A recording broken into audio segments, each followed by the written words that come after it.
Muitos anos se passaram de escravidão no Egito e parecia que o Senhor Jeová havia esquecido as promessas feitas a Abraão, Isaque e Jacó.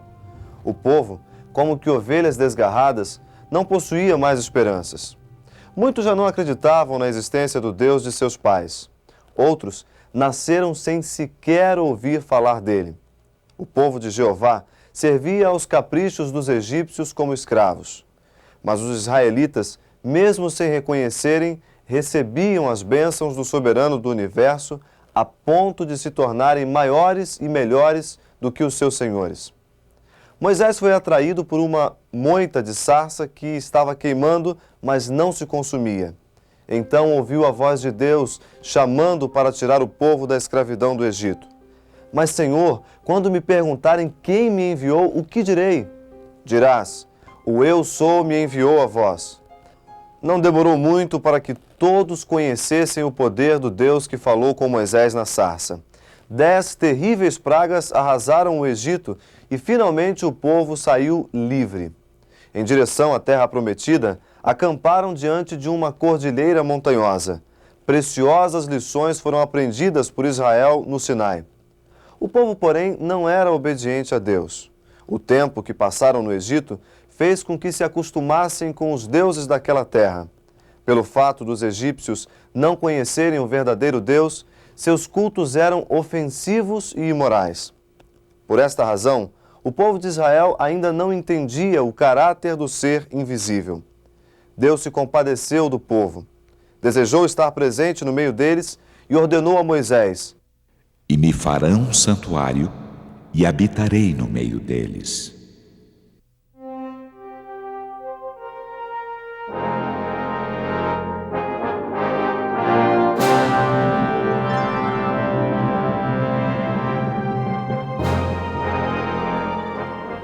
Na construção do santuário como a morada de Deus, Moisés foi instruído a fazer tudo segundo o modelo das coisas no céu. Deus o chamou ao monte e revelou-lhe as coisas celestiais. O santuário, também chamado de tabernáculo, com todos os seus utensílios, era apenas um modelo do santuário celestial. Sendo assim, Deus estaria sempre com eles. Também era plano de Deus que o povo de Israel compreendesse a maior de todas as lições. Ninguém pode viver com Deus e continuar pecando. Daí que o tabernáculo deveria ser uma escola que ensinaria todos os dias, através dos rituais, que pecado gera morte. Foi desta maneira que Deus ensinou o plano da salvação. O santuário era portátil e foi montado e desmontado 41 vezes até chegarem à Terra Prometida. Esse santuário terrestre, que era, em sentido especial, o lugar onde Deus morava com seu povo, era o mais sagrado da terra. Destinado a ser o centro de interesse de todo o mundo, o principal serviço do santuário era o sacrifício. Todo o sistema era uma profecia compacta do Evangelho que apontava para o sacrifício e o sacerdócio de Cristo. A primeira lição que Deus queria ensinar a Israel por meio do serviço dos sacrifícios é que o pecado significa morte. Uma lição gravada diariamente. A cada manhã e tarde, durante o ano inteiro, um cordeiro sem defeito era oferecido em nome de toda a nação. Também eram trazidas pelo povo ofertas pelo pecado, ofertas de agradecimentos ou pacíficas. Em cada caso, se matava o animal e aspergia-se o sangue no local indicado. Sobre cada cerimônia e serviço estava estampada a lição: pecado significa morte. Deus afirmou em Romanos 6:23, o salário do pecado é a morte. Fica uma importante lição para nós hoje. Para alguns, a morte de Cristo parece ter sido algo desnecessário. Segundo eles, Deus poderia ter perdoado os pecados dos homens sem a necessidade do Calvário. A história do santuário, no entanto, afirma a verdadeira teologia da salvação. O Cordeiro de Deus que tira o pecado do mundo. Este deveria vir e morrer na cruz do Calvário. Somente com o derramamento do sangue de um inocente poderiam ser canceladas as faltas dos homens.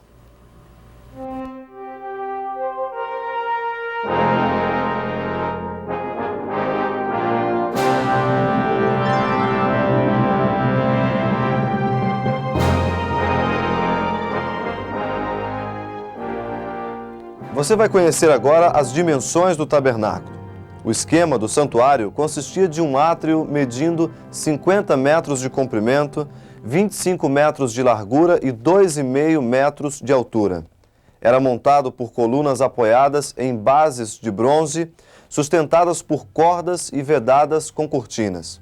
Deste modo, demarcava-se os limites do santuário. O tabernáculo media 15 metros de comprimento, 5 de largura e 5 de altura. Era dividido em 2 compartimentos chamados Lugar Santo e Lugar Santíssimo.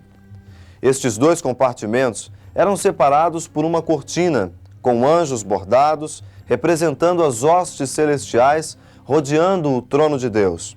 O tabernáculo representava que o ministério de Cristo deveria consistir de 2 grandes etapas. Na primeira fase, Jesus seria o sacrifício perfeito em favor da humanidade. Esta parte ele cumpriu aqui na terra. Na segunda fase, Cristo cumpriria um papel de intercessor pelos homens. Esta fase começou após a sua subida ao céu. O tabernáculo ensinava um evangelho prático, ilustrando de uma forma bem clara o plano da salvação. A cobertura feita de peles de animais representavam 4 diferentes aspectos do nosso Senhor. A primeira cobertura de pele de texugo, a mais externa de todas, sem adornos e sem atrativos, representava um Cristo sem formosura, como é visto por alguém que se aproxima dele pela primeira vez. A segunda, uma cobertura de peles de carneiro, que vinha em seguida, era pintada de vermelho, simbolizando o sangue do nosso Senhor Jesus Cristo. A terceira, uma cobertura de peles de cabra, era normalmente de cor branca, representava o aspecto da confiança e também da fé no nosso Senhor Jesus Cristo. A quarta, uma bela cortina, era uma cobertura inferior, ou seja, o forro do tabernáculo, que era constituído de linho fino, retorcido, azul, de púrpura e carmesim. Era vista somente pelos sacerdotes no interior do tabernáculo. Os querubins, bordados sobre ela, falam do céu, enquanto que o linho fino e a púrpura falam das riquezas reais. Aqui se encontra Cristo em glória, dentro do véu, Rei dos reis e Senhor dos senhores.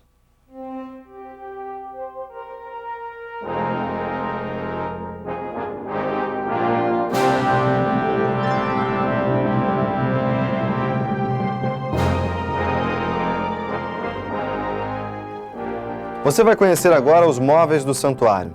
Cada peça do seu mobiliário representava algum aspecto da obra de Cristo. Vamos começar pelo altar dos holocaustos.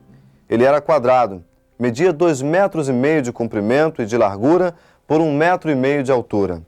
Utilizado para colocar e queimar as ofertas, estava localizado no pátio em frente à porta de entrada. Representava o Calvário, onde Jesus deu a vida pelo pecador. O sacrifício matutino e vespertino, conhecido como sacrifício contínuo, representava a disposição de Cristo em favor do pecador. Quer o homem reconheça ou não a sua culpa como transgressor, Cristo já se ofereceu por ele. Várias espécies de ofertas eram oferecidas sobre esse altar, algumas inteiras, outras somente em partes. Entretanto, o pensamento principal com relação a esse altar era a oferta dos animais.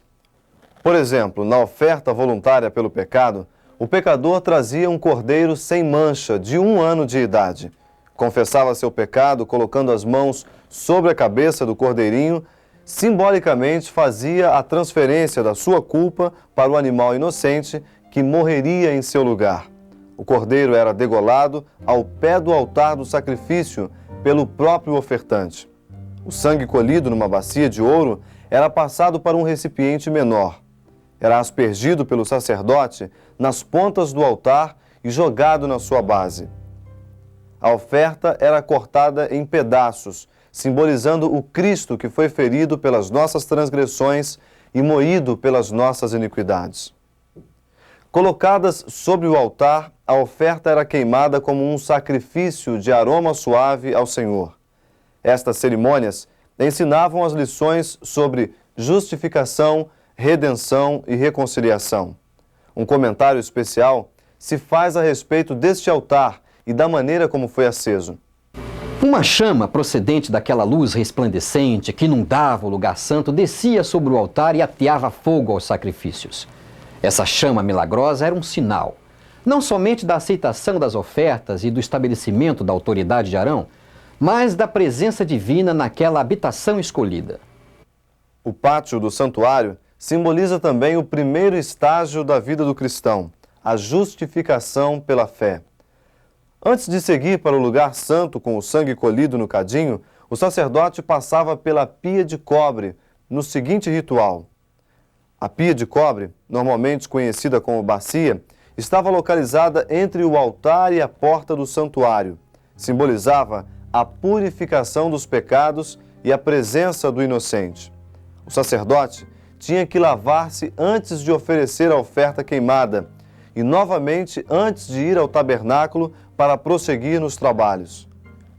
No Novo Testamento, a bacia de cobre está representada pelo Rio Jordão no batismo de Cristo e pelo tanque batismal, lugar onde o pecador dá testemunho público que aceitou a justiça de Cristo pela fé e crê que a morte de Jesus pagou o preço do seu pecado, reaproximando com Deus. Uma vez aceita a justiça de Cristo pela fé, o adorador sincero poderá compreender através dos símbolos do lugar santo o segundo estágio da vida do cristão, que é a santificação pela fé. À esquerda da entrada do tabernáculo estava o castiçal de ouro com 7 lâmpadas. Representava aquele que é a luz do mundo. Pesava cerca de 35 quilos. Em ouro maciço, tinha 1,5 metro de altura e 1 de largura. Logo podemos entender a aplicação. Não existe santificação sem a luz de Cristo e de sua palavra na vida do cristão. A mesa dos pães da proposição, um símbolo do pão que desceu dos céus. A cada sábado se colocava sobre a mesa 12 pães sem fermento, simbolizando as 12 tribos de Israel. Ao mesmo tempo, simboliza também a Jesus Cristo, o pão da vida. Tinha o propósito de lembrar que é Deus que provê todas as nossas necessidades. O pão da presença, como também é conhecido, relembra a presença de Cristo na vida do crente, como principal alimento energizador na vida espiritual. O que fortifica o cristão no desenvolvimento de sua santidade é alimentar-se do pão da vida. A mesa dos pães da proposição relembra também o serviço da comunhão.